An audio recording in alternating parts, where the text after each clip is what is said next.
Bonjour, ça faisait un petit moment qu'on ne s'était pas vu.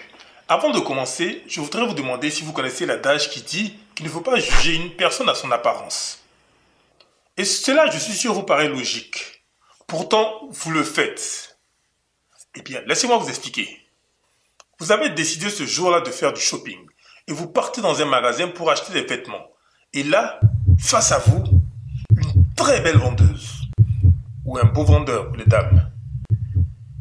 Et là, la vendeuse vous fait son speech et vous êtes convaincu que c'est le vêtement qu'il vous faut, car vous faites confiance à la vendeuse.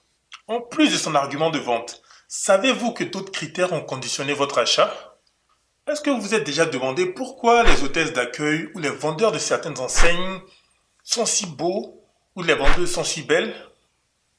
Pourquoi certaines entreprises, certaines enseignes, telles que Abercrombie Fitch ou Hollister, mettent un point d'honneur à recruter des vendeurs ou des vendeuses qui sont plus des mannequins que de simples vendeurs? Je suis sûr que vous allez me dire que c'est pour attirer la clientèle. Vous avez raison, mais il n'y a pas que ça. En 1920, un psychologue américain, pour faire un peu d'histoire, du nom de Edward Thorndike, désolé pour l'accent, a mis en évidence un effet qui a ensuite été démontré en 1946 par un autre psychologue américain, toujours eux, qui lui s'appelait Salomon Asch. Et cet effet s'appelle l'effet de halo. L'effet de halo tient son nom de l'auréole représentée au-dessus des personnages saints dans les peintures médiévales. Cet effet, appelé effet de notoriété ou effet de contamination, est une erreur de jugement. J'aime bien parler de biais cognitif et qui influence la manière dont nous percevons les autres personnes, les autres individus.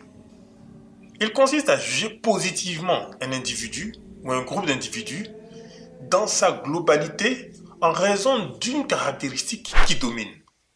Et cette caractéristique-là est visible et on la juge positive.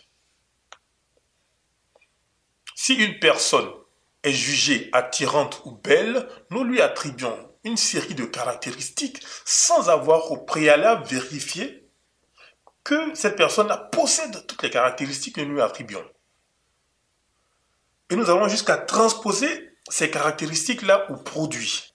Je reprends le cas de la vendeuse. Nous partons sur le principe qu'une belle vendeuse est de ce fait honnête.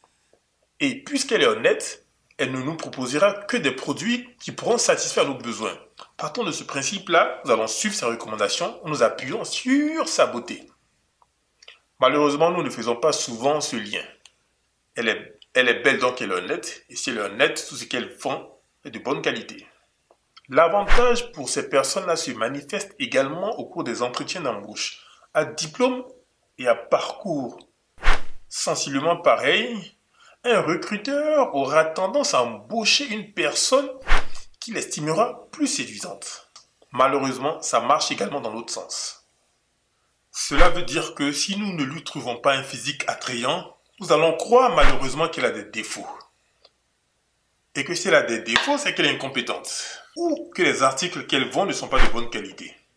Maintenant que vous savez ça, j'espère que vous ferez plus attention lorsque vous ferez vos courses et que vous vous baserez sur des critères objectifs afin de faire vos choix. Sur ce, ciao!